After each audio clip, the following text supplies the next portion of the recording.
Bienvenue sur l'orthophonie simplement.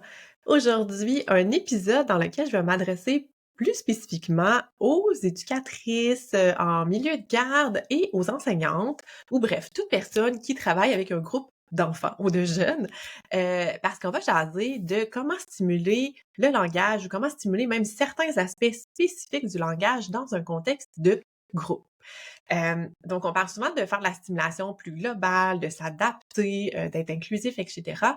Mais si on veut travailler un aspect plus précis du langage, la structure de phrase, le développement du vocabulaire, les sons dans les mots et cetera, parce qu'on a un jeune dans notre classe ou dans notre groupe qui a des défis, langagiers, par exemple, comment est-ce qu'on peut le faire, mais tout en intégrant cette activité-là dans nos activités habituelles, de groupe ou de classe?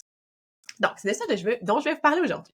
Petit rappel, d'une stratégie qu'on doit utiliser toujours, toujours, toujours, peu importe la situation. Il s'agit bien sûr du modèle verbal. Donc, si tu m'as jamais entendu parler du modèle verbal, probablement que c'est la première fois que tu écoutes un de mes podcasts parce que j'en parle toujours.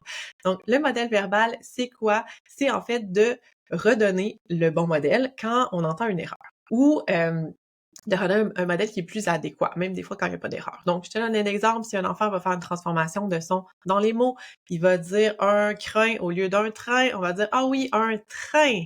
Puis on va comme un peu mettre, je vais pas dire on peut mettre l'emphase, mais on peut comme juste redire de la bonne façon le mot qui a une erreur. Ça peut être redire de la bonne façon une phrase dans laquelle il manquait un mot, dans laquelle les mots étaient inversés, etc., ou c'était pas tout à fait adéquat, ou ça pourrait être un enfant qui fait une toute petite phrase, mais qu'on va ajouter un petit peu d'informations dans sa phrase. Donc, tout ça, modéliser et donner le modèle verbal. Donc ça, on essaie de faire ça toujours, toujours, toujours. OK? Mais à part de ça, une fois qu'on a fait les modèles verbaux, qu'est-ce qu'on fait de plus? Comment est-ce qu'on peut soutenir? Donc, je me suis préparé des idées, des pistes vraiment, vraiment concrètes pour différents aspects du langage.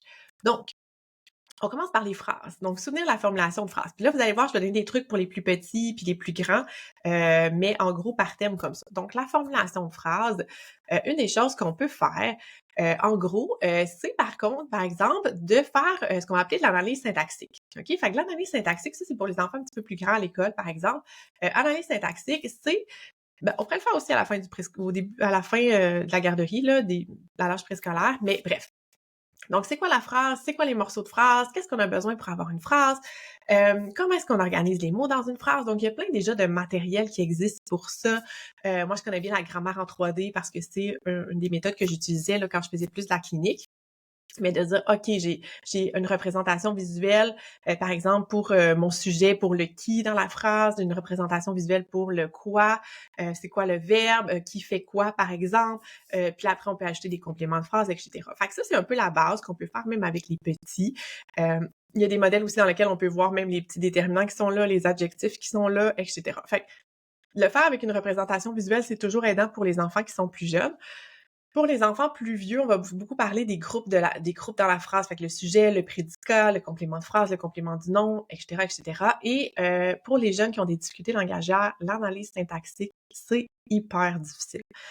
OK? Puis souvent, ils vont pas comprendre non plus, la distinction entre la fonction des groupes, et en fait le groupe là, les classes de mots puis les fonctions syntaxiques, ça c'est très complexe pour eux aussi.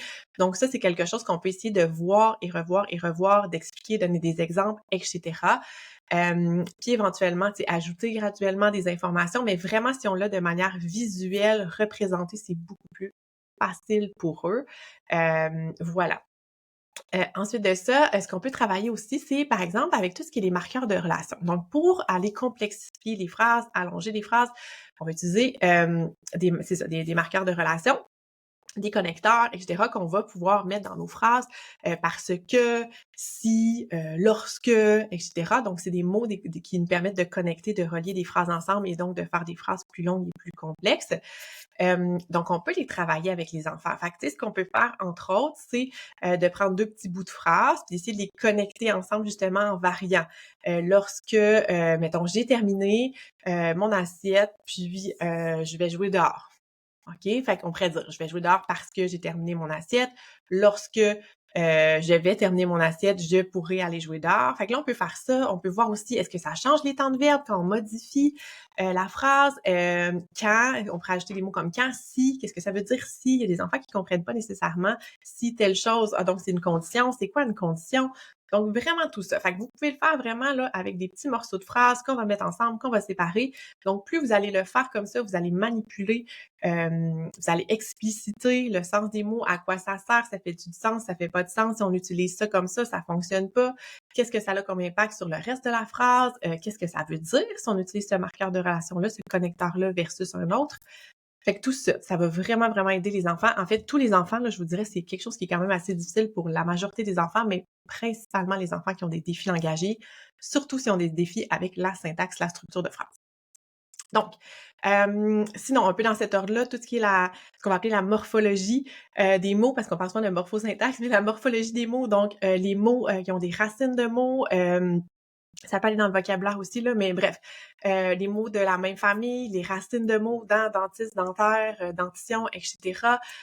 Donc, il y a des bases de mots, qu'il y a une fin qui peut changer, que la fin, quand on la change, ça peut changer le sens aussi.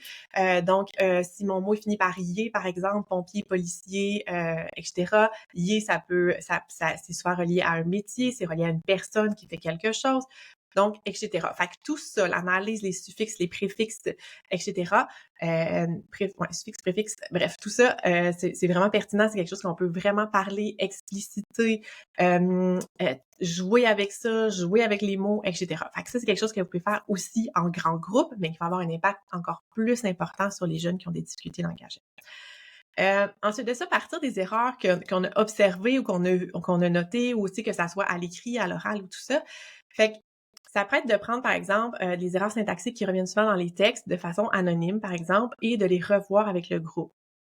Dans un exemple, tu sais, la robe que je te parle, ben, on va dire la robe dont je te parle, OK? Mais pour des jeunes, c'est très difficile, puis c'est le genre d'erreur qu'on va faire des fois même à l'oral, donc très difficile pour eux de comprendre ça. Donc, de prendre des exemples comme ça, puis de dire, OK, voici qu'est-ce qu'on utilise dans ce contexte-là, pourquoi on utilise ça, voici pourquoi on peut pas formuler la phrase de cette façon-là.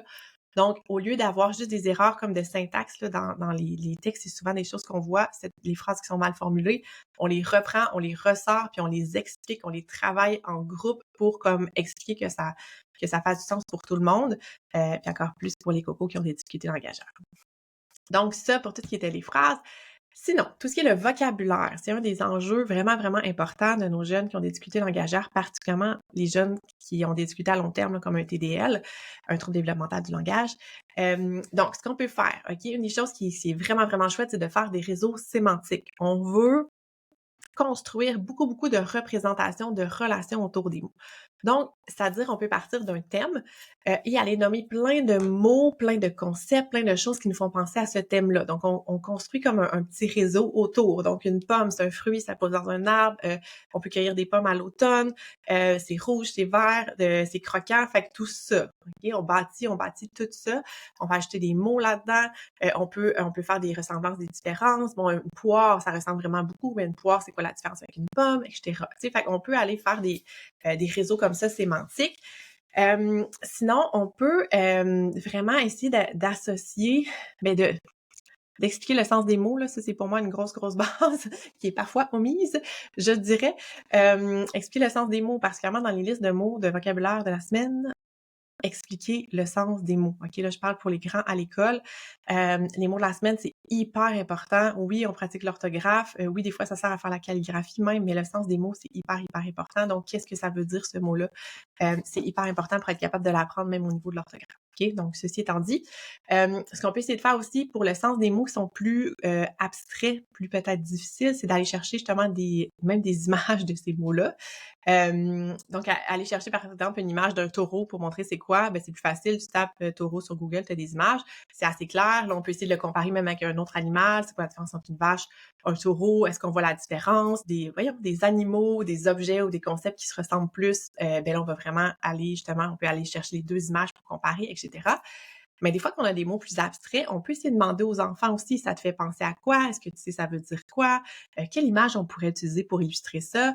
Je suis en train de préparer en ce moment une formation pour un groupe d'enseignantes, puis j'étais allée chercher justement un mot, là, c'était espoir.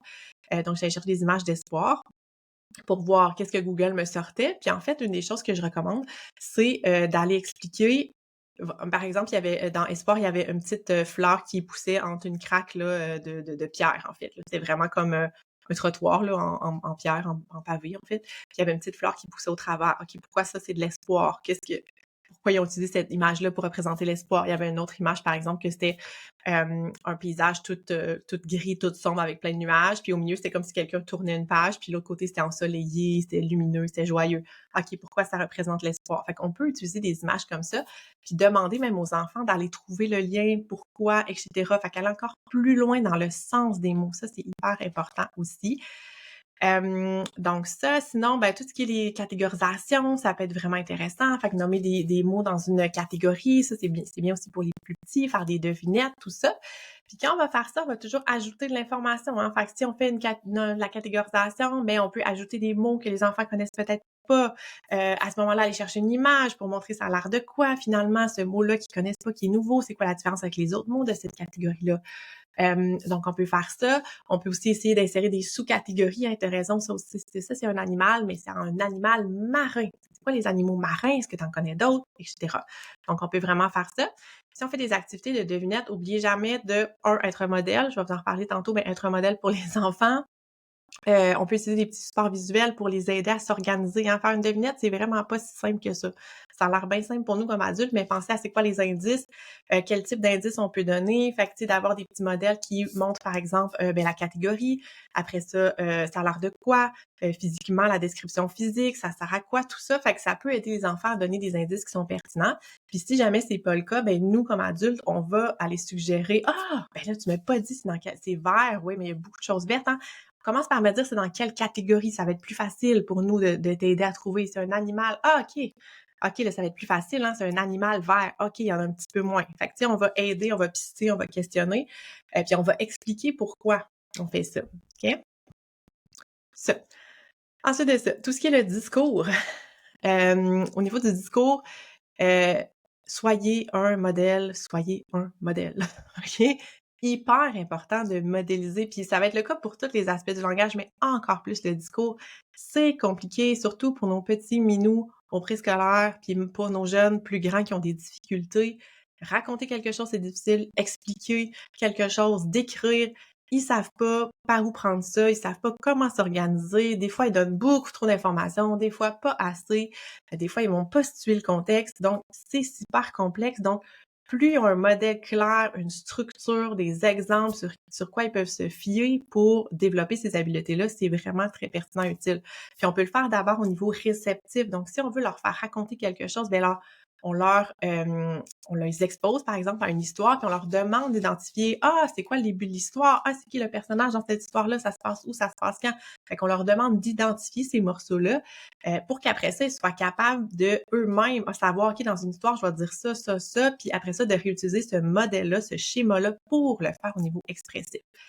Hyper important de le faire de cette façon-là avant parce que si on leur dit juste: «Ah, raconte-moi ce qui s'est passé en fin de semaine», hyper difficile de s'organiser, puis les enfants qui ont des défis, ils vont moins participer. Par exemple, les causeries puis tout ça, ils vont souvent s'isoler, ils vont dire qu'ils savent pas, ils n'arriveront pas à s'organiser, on n'arrivera pas à les comprendre, ça va être difficile. Donc ça, voilà. Fait que picto, structure visuelle, puis modèle, modèle, plus, plus, plus, plus. Sinon, au niveau de tout ce qui est la compréhension, encore une fois, modélisation, plus, plus, plus, plus. On demande souvent aux enfants, par exemple, tu sais, qu'est-ce qu'ils ont compris ou qu'est-ce qui se passait dans cette histoire-là, de quoi ça parle, ce texte-là. On va leur demander, justement, des fois, de faire même des inférences, des prédictions, tout ça. Fait que nous, on le fait en modèle avant. Ah, hey, cette histoire-là, c'était vraiment intéressant, hein, ça parlait d'une petite fille qui, bla, bla, bla, bla. Ah, dans ce paragraphe-là, moi, j'ai appris que les loups, ils ont, je sais pas, 2 louveteaux par portée, puis que les mamans accouchent au printemps. J'ai aucune idée, OK? Mais bref, fait que ça. Fait que plus on explique notre raisonnement, plus on fait nous-mêmes, on les expose à qu'est-ce qu'on a retenu, nous, comme information, qu'est-ce qui est pertinent quand on fait un résumé, et cetera, plus c'est facile. Même chose pour les prédictions, hein. On voit tout ça beaucoup dans la lecture interactive enrichie, là. J'ai un épisode de podcast complet là-dessus, mais faire des prédictions, hey, moi, je pense que le petit garçon, il est triste parce que, ou hey, Moi, là, si j'étais à la place du loup, c'est ça que je ferais. Fait qu'on essaie de prédire, on essaie de faire des inférences de qu'est-ce qui s'est passé avant, des déductions puis tout ça. Fait que voilà, fait que ça, c'est quelque chose qu'on peut faire.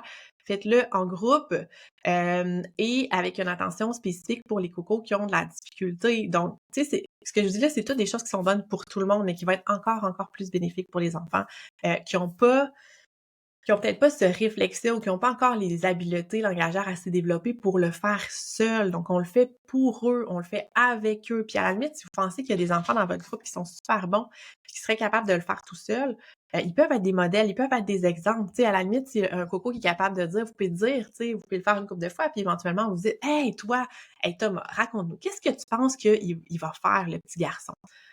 Ah ouais, comment ça, tu penses ça? Qu'est-ce qui te fait croire ça?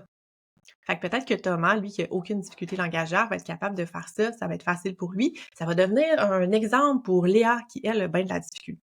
OK? Fait qu'on peut faire ça aussi, aller le modéliser nous-mêmes, puis après ça, aller chercher des petits cocos qui sont peut-être plus habiles, plus rapides pour le faire, pour nous aider. Donc ça les implique, ça les fait pratiquer, puis ça donne des modèles aux autres enfants. Ensuite de ça, tout ce qui est la phonologie, fait que les sons, les erreurs de son, etc., ce que je vous dirais par rapport à ça, c'est qu'une des choses qu'on peut faire sans travailler exactement les sons dans les mots, c'est quelque chose qui est assez complexe.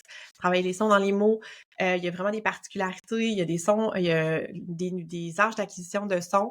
D'ailleurs, ils sont comme tout écrits. J'ai un article là-dessus de blog qui parle justement de l'acquisition des sons dans les mots, les troubles des sons de la parole, etc. Fait que bref, le développement de la phonologie, à quel âge est-ce qu'on est supposé avoir quels sons dans notre répertoire. Fait que ça, c'est pour le préscolaire. Rendu au primaire, les enfants devraient avoir pas mal tous les sons là, dans les mots, là, à l'exception peut-être des cocos de la maternelle. Mais bref, fait que c'est plus compliqué. Après ça, est-ce que c'est parce qu'il place pas bien sa bouche? Est-ce parce qu'il a pas il identifie pas bien les sons, fait qu'il confond deux sons ensemble? Fait que tout ça, c'est assez complexe à savoir. Mais chose certaine, une des choses que vous pouvez faire sans nuire puis sans sans entrer dans le trop spécifique, c'est d'exposer l'enfant beaucoup avec les mots, qui contiennent des sons qui sont difficiles pour lui. Fait que si un enfant a de la difficulté avec le «che», ben si on fait une activité dans laquelle il y a plein de mots en «che», par exemple, que ça soit des figurines, que ça soit des images, que ça soit un jeu de parcours, je sais pas, n'importe quoi, qu'il y a des mots en «che» dedans, ben à ce moment-là, c'est sûr que ça peut l'aider parce qu'il va être exposé. Nous, on va le dire plein de fois. Le son «che», il va l'entendre comme il faut, il va pouvoir se pratiquer. S'il y a de la difficulté, on va pouvoir lui redonner le modèle verbal, donc le faire comme il faut pour qu'il l'entende comme il faut. Peut-être ça va s'améliorer, etc. Donc, exposer les enfants aux mots avec des sons qui sont difficiles pour eux, c'est quelque chose qu'on peut faire, puis personne d'autre dans votre groupe va dire: «Ah mon Dieu, madame Michel, tous tes mots sont des che». Puis s'ils disent ça, tant mieux. OK, on va dire: «Ah oui, t'es vraiment bon, t'as bien observé, hein? Dans cette activité-là, dis moi avec che dedans». Voilà, fait que cet ami-là, peut-être qu'il va dire très bien tous ces che et ça va être encore un modèle pour l'autre enfant qui a de la difficulté. Donc ça, c'est quelque chose qu'on peut faire. Une des autres choses qu'on peut faire pour les enfants peut-être un petit peu plus grands, fin du préscolaire, début de primaire, c'est ce qui s'appelle la conscience phonologique intégrée. Donc il y a des études qui ont été faites là-dessus, ça vous tente d'aller fouiller là-dessus. Mais bref, en gros, j'explique ça en très gros, c'est d'utiliser les tâches de conscience phonologique pour aller soutenir la production des sons dans les mots. Par exemple, si un enfant a de la difficulté, mettons début primaire, et encore la difficulté avec ses tre-dre, par exemple, il va faire un crin au lieu d'un train. Si on utilise une tâche de conscience phonologique dans laquelle on identifie le phonème initial ou qu'on va faire, par exemple, la segmentation en phonèmes. Ah, c'est quoi? Ah, aujourd'hui, on va faire les sons. OK, on a un train. Qu'est-ce qu'on entend dans train? C'est quoi le premier son qu'on entend, les amis? Ah, c'est t, t, t, t. Hein? Fait un enfant qui a de la difficulté puis va faire encore crin, c'est sûr que pour lui, dans sa tête, sa représentation n'est pas bonne. Donc, quand on utilise ça, la conscience phonologique, pour aller pratiquer ça, puis on peut même faire un passage à l'écrit. Donc, une fois qu'on a identifié le phonème, hein, nous, on l'écrit comme adulte, fait un train. Fait que là, on écrit un t, c'est un T, c'est la lettre T, ça fait t, t, t. Fait que là, on écrit la lettre R, fait qu'on écrit le mot pour eux. Fait qu'on passe de la forme sonore, on décortique son son, puis on va l'écrire. Ça va aider l'enfant. L'enfant qui connaît ses lettres, il va voir que c'est un T, c'est pas un que qu'on écrit, parce que c'est un train. Fait que utiliser cette approche-là, ça peut aider à corriger des erreurs, en fait, phonologiques chez certains enfants, en passant par la conscience phonologique. Donc ça, c'est quelque chose qu'on peut faire, avec nos cocos un petit peu plus grands. Puis sinon, c'est ça, même, tu sais, on pourrait inventer, essayer de trouver, OK, tous des mots qui commencent par un son en particulier qui est peut-être encore difficile, tu sais, les fameux che, au début de la scolarisation, c'est un peu plus difficile. Fait qu'on peut faire ça, OK, on va trouver tous des mots qui commencent par ch, ch, ch. Fait que là, ça l'expose l'enfant, même s'il y a des difficultés avec ce son-là, il va être exposé, il va entendre les autres enfants les dire, etc. Fait qu'on expose plus, plus, plus. Puis on redonne le modèle verbal s'il produit avec des erreurs. Donc voilà, puis un autre aspect qui est un petit peu plus large, qui est plus au niveau de la communication, des interactions, ce qu'on peut faire vraiment, c'est d'aller soutenir les difficultés langagières de l'enfant dans ses interactions. Fait que dans le fond, d'aller dans les interactions quand il est en interaction avec des autres, puis d'essayer de voir quand il y a des bris de communication. Donc quand, par exemple, l'enfant il est pas compris ou que lui, il comprend pas ce qui se passe, comment ça se passe au niveau social, au niveau de l'interaction, de la communication? Est-ce que l'enfant va se retirer? Est-ce qu'il va essayer de répéter? Est-ce qu'il va se fâcher? Etc. Fait qu'au niveau de la prononciation, l'articulation, même des phrases ou tout ça, il y a des enfants que, bon, quand ils se font pas comprendre, ben c'est ça, comme je dis là, ça se peut qu'ils essaient une fois puis ça marche pas, fait qu'ils vont dire comme un peu «laisse faire» ou ils vont s'isoler, il y en a qui vont se fâcher, tout ça. Fait que si on arrive à ce moment-là, si on est présente dans ces moments-là, qu'on est capable d'aller se souvenir: «Oh, OK, hein, c'est pas facile, hein, tu vois, c'est difficile de se comprendre, hein, fait que OK, on essaie. Qu'est-ce qu'on peut faire? Qu'est-ce que tu peux faire? Ah, là, elle a pas compris qu'est-ce que tu voulais. Est-ce que tu veux essayer d'une autre façon?» Tu sais, des fois, ça peut être de répéter s'il a pas répété, s'il pense pas naturellement. Ça peut être de trouver un autre mot pour le dire, ça peut être de le montrer, puis là, on peut montrer à l'autre enfant qui a pas compris d'être patient, de laisser l'autre coco essayer, de lui dire: «Ah, j'ai pas compris», tu sais, au lieu de juste comme faire n'importe quoi ou de pas écouter ou de prendre son jouet, et cetera. Fait que c'est ça, de voir les situations de bris de communication, puis d'intervenir, d'aller soutenir le bris de communication, de dire: «OK, là les amis, on se comprend pas ici, qu'est-ce qu'on va faire?» Puis là, on peut soutenir les 2 parties, l'enfant qui se fait pas comprendre, puis l'enfant qui a pas compris. Fait que ça, c'est quelque chose vraiment, vraiment qu'on peut faire, puis que j'invite plus à faire parce que c'est des situations qui sont moins vécues, habituellement, tu sais, dans le contexte familial de l'enfant où les gens le comprennent davantage. Frères, sœurs, souvent, ils le comprennent bien, les parents les comprennent bien. Donc, on vit moins des bris de communication comme ça, alors qu'en milieu de garde, en milieu scolaire, c'est quelque chose qui arrive quand même plus souvent. Fait qu'on peut aller accompagner, aller soutenir. Puis là, je parle pour les petits, mais tu sais, c'est quelque chose que je travaille même moi avec mes grands au primaire, les ados aussi, de dire, OK, quand tu comprends pas nécessairement directement dans l'interaction, mais OK, quand tu comprends pas, qu'est-ce que tu vas faire? Est-ce que tes amis, ils savent que c'est difficile pour toi, par exemple, des fois, de comprendre des blagues? Parce que des fois, les enfants qui ont des difficultés langagères, ils ont l'air un peu peuvent avoir l'air bizarres, entre guillemets, ou eux sont comme un peu mal à l'aise justement parce que des fois, ça leur prend plus de temps de traiter l'information. Des fois, ils comprennent pas toute la subtilité. Des fois, ils comprennent pas nécessairement les blagues, l'humour, le sarcasme. Des fois, ils vont se tromper de mots, ils vont essayer de dire un mot, ils vont utiliser un autre mot à la place. Fait que là, ça a l'air un peu bizarre, etc. Ils vont donner pas beaucoup d'informations. Fait que là, finalement, on a comme pas de contexte. On a un petit bout d'information, mais l'autre personne, elle comprend pas. Ils vont pas situer le contexte. Donc, il peut y avoir beaucoup de bris de communication quand même chez les enfants plus grands. Fait que d'en parler à la limite dans la classe, dans le groupe, qu'est-ce qu'on fait quand ça arrive, d'en parler à la personne, est-ce que les autres personnes sont au courant, comment est-ce qu'ils peuvent t'aider quand ça t'arrive, etc. Fait que de parler de ça, de soutenir ça, c'est une des choses que vous pouvez faire vraiment comme éducatrice et comme enseignante pour aider ces enfants-là. Donc voilà, c'est mes petits trucs concrets pour vous aider à aider ces enfants-là. Puis tu sais, rappelez-vous que l'objectif, c'est pas nécessairement de tout faire ça, là. Vraiment pas. C'est de voir, OK, d'essayer de garder en tête que c'est possible. C'est possible de les aider, c'est possible de trouver des moments pour qui vont être bénéfiques à tout le monde, vraiment. Qui vont être bénéfiques autant aux enfants qui n'ont pas de difficultés, mais encore plus bénéfiques à ceux qui ont des défis. Comment est-ce qu'on peut aller penser de cette façon-là? Quand on prévoit nos activités, quand on enseigne, etc. Puis c'est quelque chose qui se fait graduellement, là, tu sais, on intègre ça graduellement, puis plus vous allez être informé, ben vous allez penser de plus en plus, vous allez intégrer des petites choses comme ça, puis finalement, ben ça va devenir quelque chose qui est de plus en plus naturel et automatique pour vous.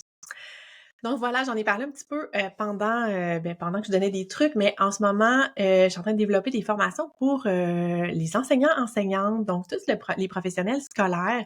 Il y avait beaucoup quand même d'enseignantes du préscolaire qui suivait ma formation, les pros du langage, qui est ma formation, en fait, pour les éducatrices.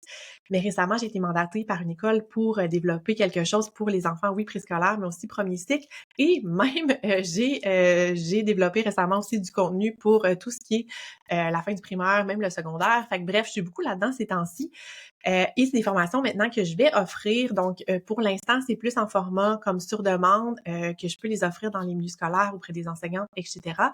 Mais, je suis en train de bâtir quelque chose qui va être disponible là, de façon plus régulière, probablement en version enregistrée ou à date fixe. Donc je travaille là-dessus en ce moment. Donc c'est quelque chose que vous allez voir apparaître. Si vous m'écoutez un petit peu plus tard que la date de sortie, ça va probablement déjà être là. Donc allez voir sur mon site web. Puis sinon, ben, il y a ma formation pour les éducatrices en petite enfance qui est là, qui est disponible en version enregistrée, qui a été vue par, mon Dieu, des centaines et centaines d'éducatrices à ce jour. Donc, ça s'appelle Les pros du langage, que j'ai tout refaite en janvier 2025. Je sais pas quand vous allez écouter ça, mais en janvier 2025, qui est toute à jour, qui est super appréciée, que moi, je suis super fière de cette formation-là, qui fait vraiment une belle différence pour les éducatrices parce qu'elles se sentent plus outillées, mais aussi pour les enfants dans les différents milieux de garde au Québec. Donc, si c'est quelque chose qui vous intéresse, qui vous parle, c'est une formation qui est accessible en tout temps. Vous pouvez vous inscrire directement sur mon site web. Puis, je l'offre aussi dans les groupes. Donc, je l'offre en ligne, mais je me déplace aussi dans les milieux de garde pour l'offrir. Donc, si c'est quelque chose qui vous parle, qui vous intéresse, faites-moi signe, ça va me faire vraiment, vraiment plaisir. Je vais parler de dépistage, puis je vais parler de comment faire la stimulation, comment rendre nos journées, notre quotidien stimulant pour tout le monde. J'ai donné des petites pistes aujourd'hui, mais ça va encore plus loin que ça. Donc voilà, j'espère que cet épisode-là a été utile. Si ça a été le cas, puis vous pensez que ça peut intéresser d'autres personnes, des collègues de travail, et cetera, des personnes de votre famille, vos amis, n'hésitez pas à le partager. Ça me fait toujours plaisir quand les informations que je transmets sont utiles, sont pertinentes, puis sont partagées au plus grand nombre de personnes possible, parce que plus on va travailler ensemble dans la même direction pour soutenir le langage des enfants, des adolescents, et cetera, mieux ça va être pour tout le monde. Donc n'hésitez pas à en parler et à partager, ceci aux personnes, à qui ça pourrait, être utile. Donc sur ce, je vous souhaite une excellente fin de journée.